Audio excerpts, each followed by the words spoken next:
Hey, what's up? I'm gonna show you how I draw mountains on fantasy maps. If you don't know, I'm a fantasy cartographer, I guess is the fancy term, but I'm just a digital artist who specializes, I'm acting like I'm dead, in fantasy maps.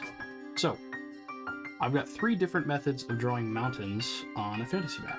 Number 1. If you've ever read Lord of the Rings, you know who J.R.R. Tolkien is. You've seen these. There's many different ways to do this style. You can just go straight up triangles and then color in half of it. At that point, you're done, depending on how rough you want to go. But this style, it works. It works in a lot of different ways. I think that it's so versatile because you can do other things with it, like with the forests and whatnot. And then you can add the hills, which are just rounded tops for like the lower elevation areas. It's really nice. I like it.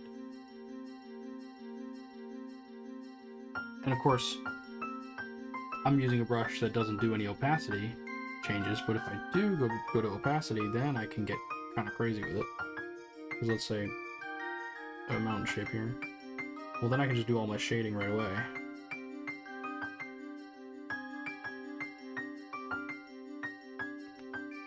And here I like to go with a opacity eraser. And I like to use a smudge as well.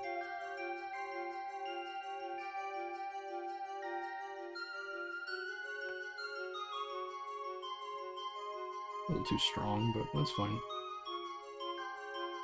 But yeah, you're still doing the same style, it's just more painted. Softer.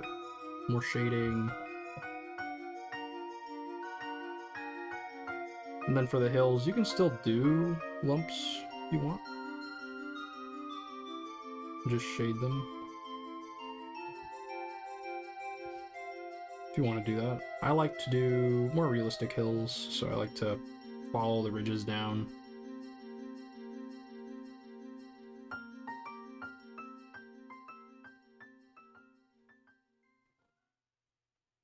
Of course, this is very rough. I'm doing this very quickly. It takes a long time to get something that looks right, because you're painting. But yeah, this is the first style. Combination of lines and value shading.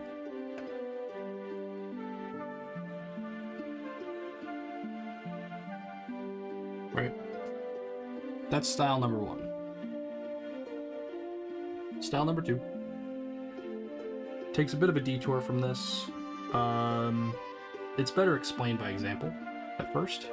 So here I have a map that I did, obviously, of Middle-earth, which is funny, I was just talking about Tolkien. But I did the map in a different style. You can see here, the mountains are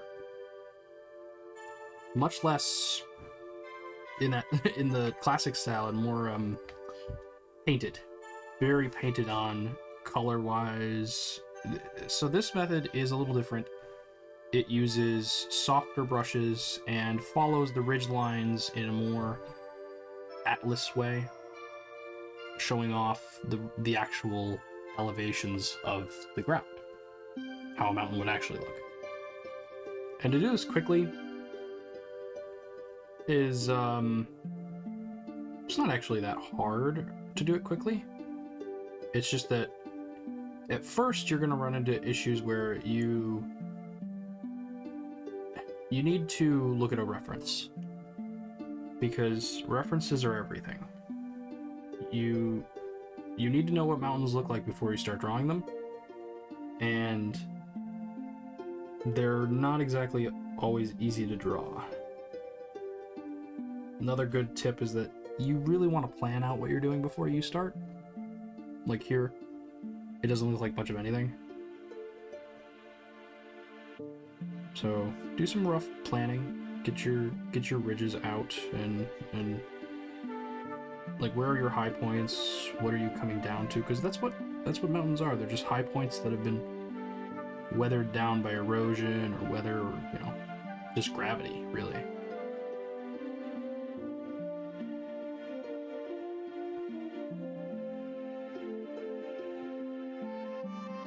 But see how I'm being super rough here? Because I'm not making a finished product yet. I'm just getting marks down. Planning. And the brush I'm using here is a square. So you can see this is a square brush, and it's set to opacity. So on a big form, you know, let's say you can see how it gives me those edges to give me sharper detail on a very small scale. So it's not an airbrush, but it's still soft. It still looks nice and soft from a distance, which is nice. And when I draw lightly, sketch really nicely and lightly, it's a joy to work with, it really is.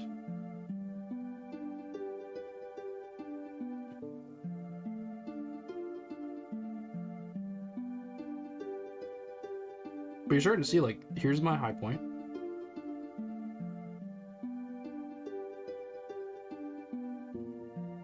Right?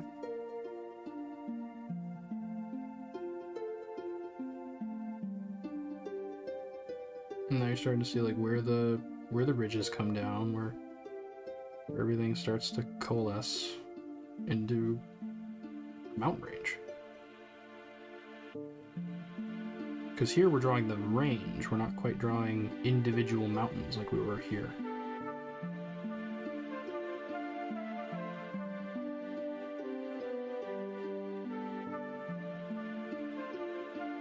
So, you know, right here is let me show you where the ridges are if you're not seeing it. So here's a ridge, and then another one comes down this way, across this way. There's a little bit of a gap here. But that sometimes happens, you know, like I said, eroded away, or maybe it's just two different parts of the land that are, you know, moving in different ways, but it's all unique. They're all different. It's not just simple lines. And yes, this will take longer, obviously. I mean, you're painting, you're not just drawing in triangles. It's definitely an investment in time to get one of these done, but I like the style. I think it fits a lot of pieces better than just a simple fantasy map.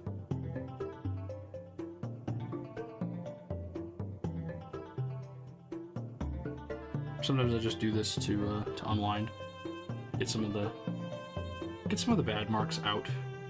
Honestly, most of these are pretty bad. But you can see, I mean, that's starting to look like range. It's not too bad. So that's the second style. Now, what I'm going to show you is now a combination of the two. So these two styles work very nicely with each other. I'll show you. So let's say we're starting a rise or a range down here. Starting to move up. You know, the hills are coming down. So I'm showing. And also, remember when you're drawing hills this way, the hills get flatter. So they're not pointed, they're just round. So sometimes I like to do marks like this, where I'll do almost like bubbly hills, because that is how they come down and meet the bottom ground. They kind of come down and they're very flat and more rounded. And then at the higher points, they're much more sharp. They're steeper. And it seems obvious when you think about it, but you know, thinking as an artist you need to revisit like how you're looking at something describe it in the simplest terms to make sure your artistic mind knows what you're trying to depict.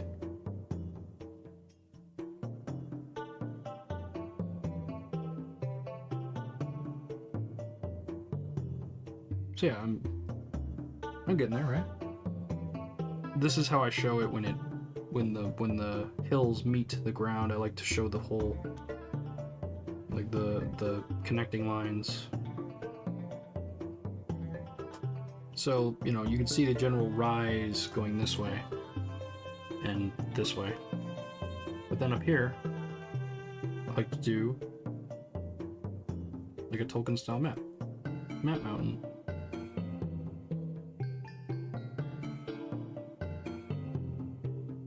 Make them a little pointy even. Alright, so you got these mountains up here now. So we're identifying this area as mountainous now. So up here are mountains, down here are hills. Right? And we're showing how those hills connect up to these mountains.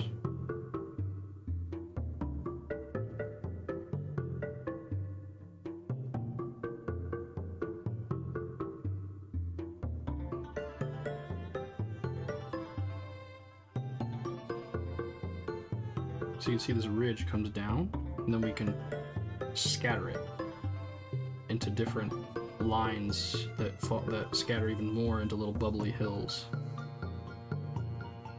It's all about deciding where the ridge starts and then where it goes out. Sometimes I like to erase away to... Maybe if something's not working, I like to erase away and then like choose another place to start the higher point.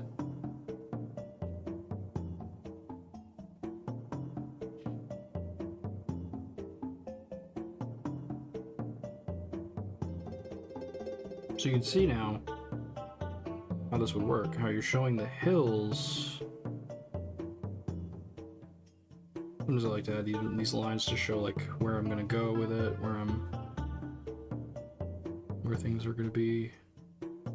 But now you're showing it at this angle that is super cool. Now, yeah, it doesn't really work. You're gonna notice, like, artists will definitely notice, like, hey, this angle doesn't match this angle at all. You're looking more down at this part, whereas you're looking much like the eye line would be much lower to see mountains this way. You wouldn't see mountains from this high up like this. But that's the advantage of making a map. You're not making a painting. It's not a traditional painting at all, so you can cheat a little bit. You can... It's more of a creative freedom. And here you can go very fast. Because certain angles give you advantages to change up the ridges. Make them flatter.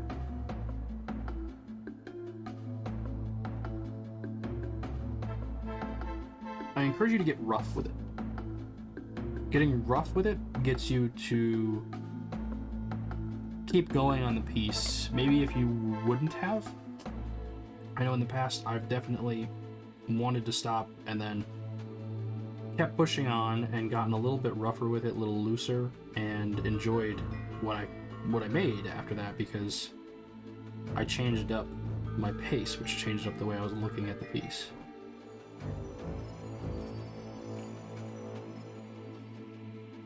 And of course, this is kind of a weird looking range. It's kind of like, but then again, there are ranges in the world that look like this.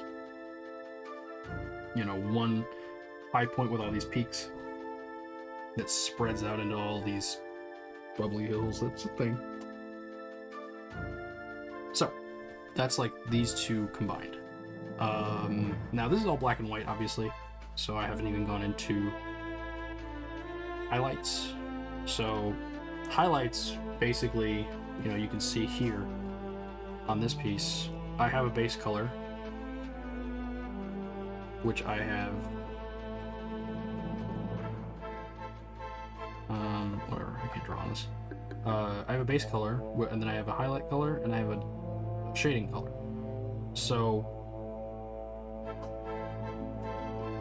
normally I would have a base color.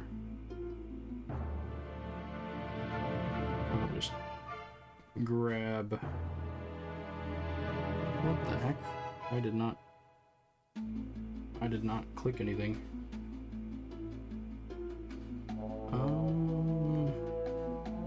Here. So this is a map I'm working on right now. So you'd see I have highlight color.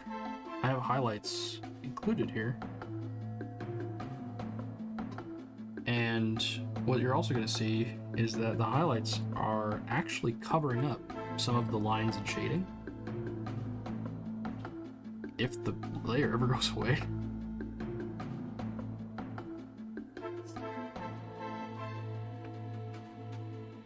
My God, my computer is slow today.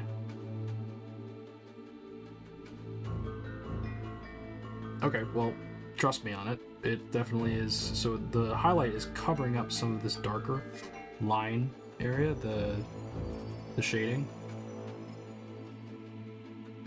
So when you're drawing these mountains, you're gonna want to have three colors. Your black, or I also like to use dark blue in some cases. That helps with cool shadows. Having cool shadows is a nice color contrast you can add, not just value contrast. The base color, which is just this. And then your highlight color, which should always be just a little bit lighter than the base. Not much, just a little bit. Because you're not going to want to back off this layer later on, because it will reveal some of the stuff that's underneath it, which does not play well. So make sure that it's just a little bit lighter than the base color, and it's also just a little bit more saturated, if you want that color contrast. If you don't, then don't worry about it. Alright. Third method of making mountains is this. Let me show you. So this is top-down topographic, whatever you want to call it, relief. It's kind of a more realistic approach. And I will go into detail on this on my Patreon. So subscribe to me there and find out how I make these. In the meantime, have a good one.